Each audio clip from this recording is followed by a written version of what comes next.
Hey, welcome back to ScreenCrush. I'm Ryan Airy, and I'm going to explain the whole Targaryen history before House of the Dragon Season 2. We are going to explain all the 17 dragons in the show, their riders, the Targaryen bloodlines, and all the important characters and the houses that you need to know before watching Season 2. And I am so excited to show you guys these brand new Opposing Dragon sports t-shirts, Team Green and Team Black, available right now at our merch store. Guys, shopping our merch store is the best way for you to directly support our channel. We have lots of other parody merch satirizing Star Wars, Marvel, The Boys, and more. Check out the links below. About 8,000 years before the show, the Valyrians in Essos, that's the continent to the east of Westeros, discovered the dragons. So how did they control them? With blood magic. They used a combination of blood and magic to tame and bond the dragons to their bloodlines. The Valyrian dragon lords built the greatest empire the world has ever seen. The center of their culture was in Old Valyria. Over 1,000 dragons, a navy large enough to span the seas of the world. But nothing could save them from the doom of Valyria. It was a catastrophic event that destroyed the empire, killing the Valyrians and their dragons. But the Targaryens survived. 12 years before the doom, the Targaryens came to Westeros and settled on the island of Dragonstone.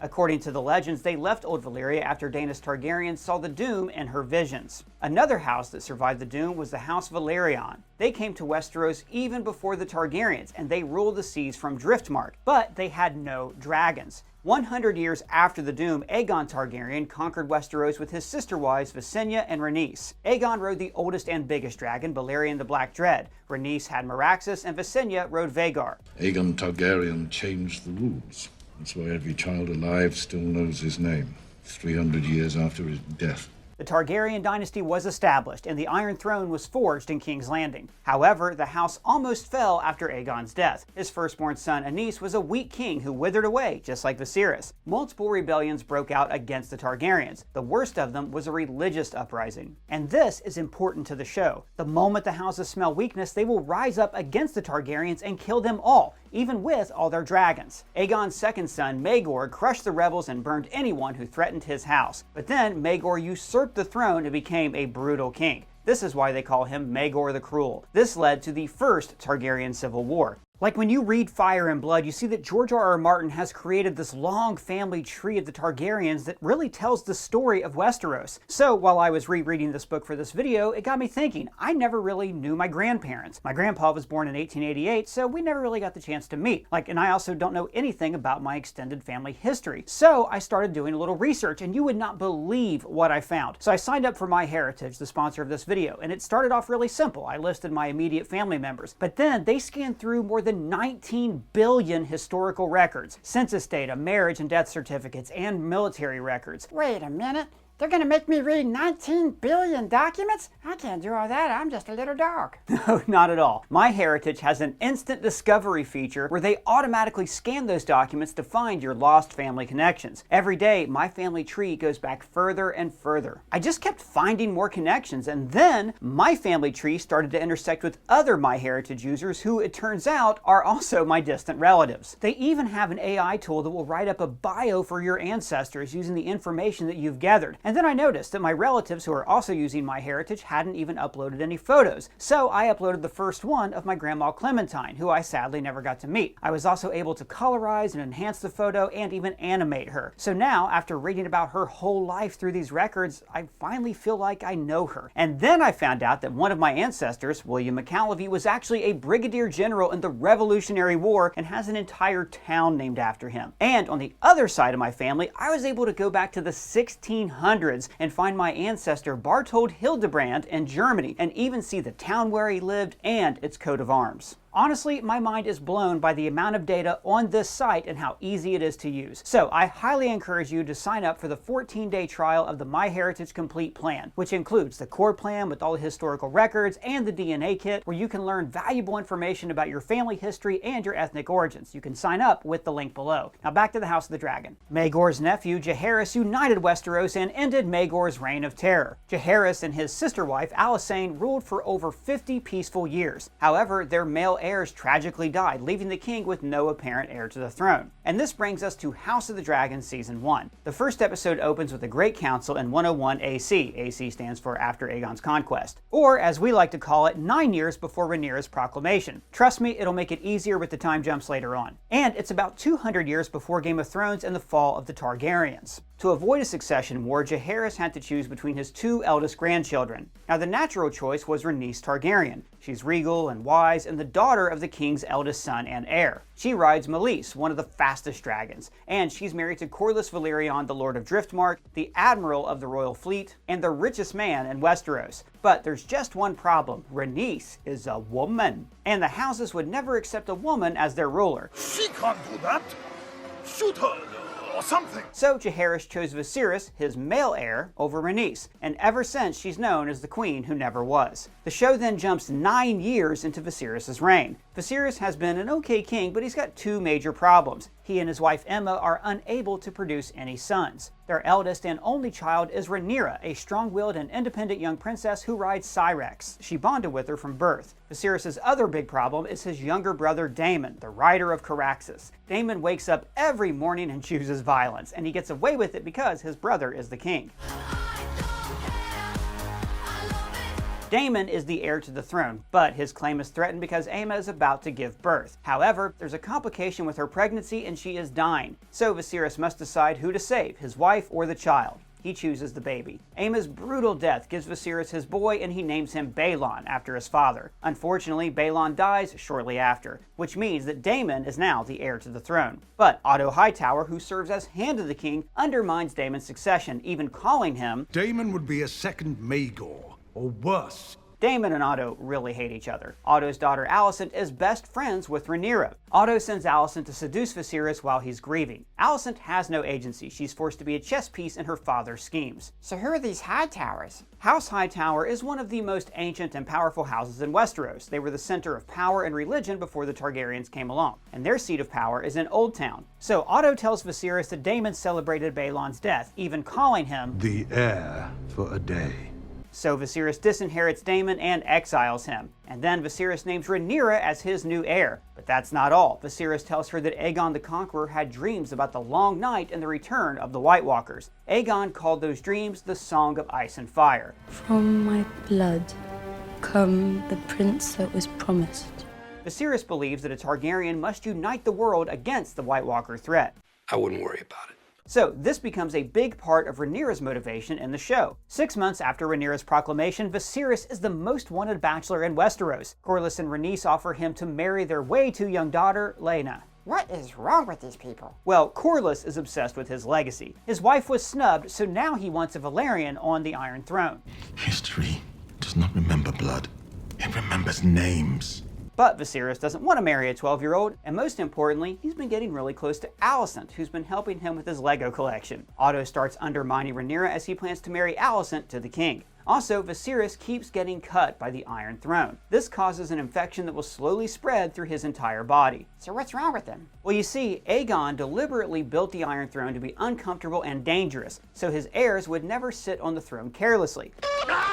What is it? Oh, I don't know. I sat on something. Which is a lesson for how they should rule, with great care. The superstition is that the Iron Throne rejects weak kings and cuts them till they die. For instance, Maegor the Cruel was impaled on a sword from the Iron Throne. Meanwhile, Daemon starts some trouble to get attention. So there's a confrontation in Dragonstone, and Otto realizes that he brought swords to a dragon fight. Rhaenyra arrives with Syrax, and she makes Daemon stand down. Daemon might be mad, but he has feelings for his niece. Afterwards, Rhaenyra gives Viserys her blessing to marry. But to everyone's shock, Viserys declares that he is marrying Alicent. This breaks Rhaenyra's heart. She feels like Alicent somehow seduced her father. And Corlys gets so mad that he convinces Daemon to start a war in the Stepstones. But why? Well, the Stepstones were invaded by the Triarchy, who are led by the Crab Feeder. The Stepstones are a chain of islands that are very important for trade. Is a chance for you to prove your worth to any who might yet doubt it. Our worth is not given. It must be made. It's been 3 years, and Alicent gives Viserys his son, Aegon. And Rhaenyra believes that she's being replaced by the son that her father always wanted. You have no further use for me. There's a great hunt to celebrate Aegon's second name day, and here we're introduced to some major players from the other houses. There's Lionel Strong, who Viserys comes to rely on for impartial advice. Lionel has two strong sons, the strong Harwin and the shady Larys Clubfoot. There's also Hobart Hightower, Otto's older brother and Lord of Oldtown. These two are scheming to put Aegon on the throne, and there are also the twins, Jason and Tywin Lannister. Viserys plans to marry Rhaenyra to Jason, the Lord of Casterly Rock. But Rhaenyra does not want to be married off, and she doesn't want to lose what agency she still has left. So she storms off, and Sir Criston Cole follows her into the woods. Criston is a knight from a lower-born house who defeated Daemon in the tournament in the first episode, and Rhaenyra has an immediate crush on him. She selected Criston as the newest knight in the Kingsguard, a decision that Rhaenyra will regret later on. Everyone is expecting Viserys to declare Aegon his new heir, superseding Rhaenyra. But wait a minute, person. Viserys named Rhaenyra, so why would anyone question the will of the king? Well, that's true, but Westeros is a hereditary monarchy that has always had male rulers. Westeros will never accept a queen if there's a male alternative. Men would sooner put the realm to the torch than see a woman ascend the Iron Throne. Viserys wants to be a kind ruler who lets compassion guide him, but that's his biggest flaw, just like Ned Stark. He doesn't want to upset Rhaenyra because he loves her, but deep down, he wants Aegon to be his true heir. So Viserys is perceived as a weak and indecisive king, and this will be the catalyst of so much family drama and the eventual civil war. You're weak, Viserys. After the hunt, Viserys assures Rhaenyra that she is still his one and only heir, and he even allows her to choose her own husband. While that happens, the war in the Stepstones is not going well for Daemon and Corlys. They have a strong army and two dragons, Daemon's Caraxes and Seasmoke, which belongs to Laenor Velaryon, Corlys' eldest son. However, the crab feeder keeps outsmarting them. Daemon realizes that if his big brother comes to his rescue, he will lose any shred of credibility that he still has left. So Daemon uses himself as bait to trick the crab feeder and lure all his men from hiding. Rhaenyra spends months searching for a suitable husband, but she doesn't really want to marry. Why not? Well, she prefers to be like a nun rather than becoming a baby-making machine till it kills her, like you know what happened to her mother. Daemon returns to King's Landing after becoming the king of the Narrow Sea, but Daemon bends the knee and swears fealty to Viserys. All these pleasantries give Rhaenyra and Alicent a chance to reconnect. Now Daemon wants to marry Rhaenyra since it's his last chance to become king, now that Viserys has a male heir. But Daemon has some performance issues and he leaves before the act is done. This experience awakens certain sensations in Rhaenyra and she seduces Criston Cole. At first, Criston says I don't want it. But like 5 seconds later. The thing is that as a Kingsguard, Criston made a vow of chastity. So he's not supposed to kiss any girls? Nope, and he broke his oaths. Oh. A spy informs Otto about what happened with Rhaenyra and Daemon, and it turns out that the spy works for Mysaria. She's a former slave who dated Daemon for a bit, and now she controls a powerful network of spies. Otto informs Viserys about what happened between Daemon and Rhaenyra, but he adds that they likely had sex. Viserys goes ballistic and exiles Daemon. Again, Viserys fires Otto and forces Rhaenyra to marry Laenor Velaryon. Alicent confronts Rhaenyra about what happened, and Rhaenyra lies to Alicent. Daemon never touched me. I swear this to you, upon the memory of my mother. Liar! Not long after, Daemon arrives in the Vale to meet his wife, Rhea Royce. She's from an important house in the Vale, but Daemon kills her and then makes it look like an accident. She fell? It's my story. Viserys drags Rhaenyra to Driftmark to arrange the marriage with Laenor. Corlys agrees to the marriage, but only if Rhaenyra and Laenor's children will bear the Velaryon name. So Corlys finally gets what he wanted, a Velaryon on the Iron Throne. But Viserys has a savage comeback. However, at such time when their firstborn ascends the Iron Throne, he or she will do so bearing the name Targaryen. The thing is that Laenor is in love with a man called Joffrey. Not that Joffrey. Rhaenyra knows his secret, and they agree that their marriage will be platonic. On the way back to King's Landing, Criston wants to run away with Rhaenyra so they can get married. But Rhaenyra's response is, Criston, you're so sweet, but I'm gonna be queen, and I'm supposed to fight ice zombies, so how about we just stay friends with benefits? And Criston doesn't take it so well. I've soiled my white cloak. It is the only thing I have to my name. And while that happens, Alicent's whole world starts collapsing. Otto warns her that if Rhaenyra takes the throne instead of Aegon, there will be a war. And to secure her claim, she'll have to put your children to the sword. And this becomes the catalyst of everything Alicent does after this moment. And then Larys Strong casually lets it slip that Rhaenyra drank abortion tea following her night out with Daemon. Alicent interrogates Criston and he spills everything before she even asks.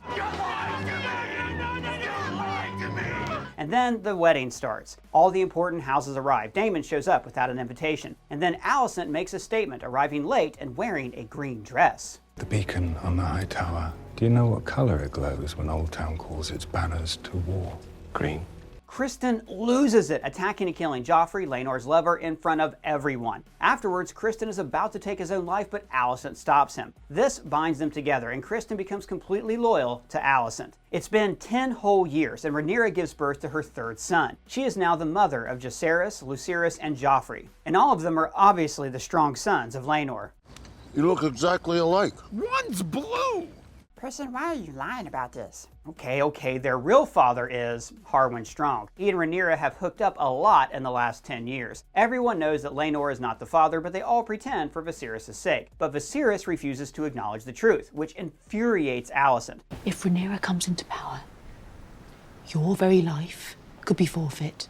Anyways, Viserys and Alicent have 4 kids now: Aegon, Helaena, Aemond, and Daeron. There's a Daeron that we've not mentioned in season 1, but he does exist apparently. And all of the royal kids are dragon riders. Jace rides Virmax, Luke has Arax, and Joff has Tyraxus. Aegon rides the beautiful golden Sunfire. Helaena has the slightly older Dreamfire, and Daeron rides the Blue Queen to Saurion. So Aemond is the only one without a dragon, and the royal boys make fun of him. Oh, don't bully that kid. You wouldn't like it when he's angry. Now Kristen somehow got away with murder, so now he serves as a personal guard to Alicent, and he hates Rhaenyra, and by extension hates her sons. Alicent and Kristen incite the Green Boys against the Strong Boys. It gets to a point where Harwin attacks Kristen. So Lionel Strong is forced to banish his son to Harrenhal, their family's castle. Larys sees it as an opportunity to gain Alicent's trust. He builds a network of spies and assassins, and he arranges the death of his father and brother after burning them alive in Harrenhal. But why would he kill his family? Well, Larys is kind of a wild card. He only cares about advancing himself, like Littlefinger.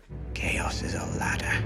Now, while all of that happens, Daemon and his wife Laena Velaryon are living in Pentos in a self-induced exile. Daemon is a man without purpose at this point, and Laena now rides the biggest living dragon, Vhagar. They have 2 girls, Baela and Rhaena. Now Baela is the eldest and she rides Moondancer, but Rhaena's dragon egg has never hatched. Laena is pregnant, but there's a complication, just like with Aemma. And like Viserys, Daemon needs to choose between his wife and his child, but Laena goes out on her own terms. Not long after, the whole family reunite in Driftmark for Lyanna's funeral. Viserys tries to reconcile with Daemon, but he refuses. Afterwards, Daemon and Rhaenyra reunite on a beach and they finally get it on. I guess all it took was a couple of crispy lovers to reignite their love story. While that happens, Aemond decides to claim Vhagar.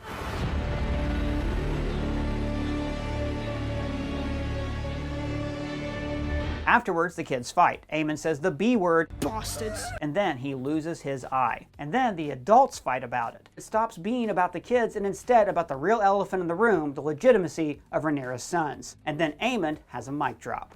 I may have lost an eye, but I gained a dragon. After the chaos, the Blacks and the Greens start making preparations for the eventual civil war. Rhaenyra wants to marry Daemon, so they will be united against the Greens, but Rhaenyra is already married. So Rhaenyra and Daemon help Laenor fake his death, freeing him to sail away with his lover. But he didn't take his dragon, Seasmoke, with him. So what does that mean? Who gets that dragon? Well, unless Laenor returns in season 2, Seasmoke will have a new rider. Another 6 years go by, and this is the last big time jump in the show, so it means that it's been about 20 years since Rhaenyra was named heir. Rhaenyra and Daemon have 2 boys together, Aegon and Viserys, and Rhaenyra is pregnant with another child. And they're living on Dragonstone, far away from what's happening in King's Landing. Corlys was seriously wounded in his battles in the Stepstones against the Triarchy, and he might not make it. So his brother Vaemond argues that he is the only true heir to Driftmark. In theory, Luke is heir, but since he's a bastard, Vaemond disputes his claim. My cousin the king would have your tongue for this. But Viserys is barely alive at this point, so Alicent and Otto call the shots in King's Landing. Vaemond aligns with the Greens, and if Luke's right for succession is disputed, the Greens can completely undermine Rhaenyra and thus put Aegon on the throne as the rightful heir. Ironically though, Aegon is basically another Joffrey. Yes, that Joffrey. Also, Aegon and Helaena are married and they have 3 children, but Aegon also fathered some bastards. Helaena is kind of weird and she sees visions of the future. You will have a dragon one day. He'll have to close an eye. And then there's Aemond, who hit puberty with some big dragon energy. Rhaenyra asks her father for help against the Greens, reminding him about Aegon's dream. And this awakens something in Viserys because he comes to court, despite being in serious pain. And in a truly beautiful moment, Daemon helps him to the throne and then puts the crown on his head. This prompts Rhaenys to support Luke, and Viserys dismisses Vaemond's petition. Vaemond goes nuclear. Her children. Bastards! Viserys wants his tongue, but Daemon takes care of it. He can keep his tongue. Oh, and also Rhaenyra made a deal with Rhaenys that Baela and Rhaena will marry Jace and Luke. Later, Viserys holds to put things right with his family before he dies. Rhaenyra and Alicent actually start the process of making amends, but after Viserys is taken away, Aemond ruins everything. Each of them handsome, wise. Don't say it. Don't you dare say it. Strong. The boys fight, and then Daemon and Aemond have a face-off, teasing their clash in Season 2. My uncle is a challenge I welcome, if he dares face me. After Rhaenyra and her family return to Dragonstone, Viserys is dying and Alicent is with him. He's drugged, so he believes that he's talking to Rhaenyra about Aegon's visions. It is you. You are the one. And Alicent mistakenly thinks that he is talking about her and her Aegon, and then Viserys takes his last breath. Alicent decides to fulfill Viserys' final wish and put Aegon on the throne. But it turns out that Otto and the council were already conspiring to usurp the throne and even assassinate Rhaenyra and her entire family. But Alicent refuses this bloody course of action. One of the council members rejects the conspiracy, so Criston kills the old guy. Afterwards, Alicent and Otto work against each other to find the missing Aegon. Otto sends the Cargill twins to bring Aegon directly to him, while Alicent sends Aemon and Criston. Meanwhile, Larys rounds up spies and any lords and ladies that the Greens can't trust and reports to Otto. So Larys is playing both sides against each other. Otto meets with Mysaria, and she already knows that the king is dead and she has hidden Aegon. Now Mysaria has become a powerful woman who has built a network of spies all over the city, including inside the Red Keep. And Otto has been using her network to achieve his schemes. There is no power but what the people allow you to take.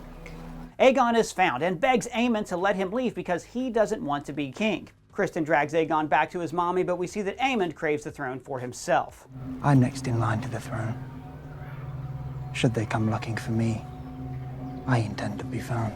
Remember this for Season 2. One of the twins, Eric, refuses to support Aegon, so he frees Rhaenys, and he also steals the crown. Earlier, Alicent pleads for Rhaenys' support, even telling her, "You should have been queen."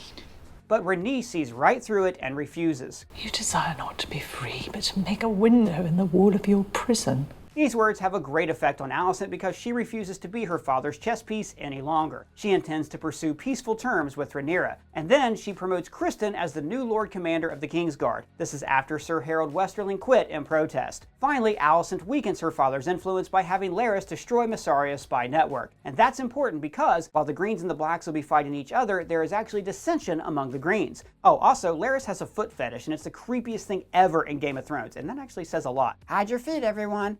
Little Footish is here. Now, in the morning, Aegon is coronated in the Dragon Pit in front of a massive crowd. Aegon knows his father never wanted him to be king, but after being crowned, he starts to enjoy it. They love me.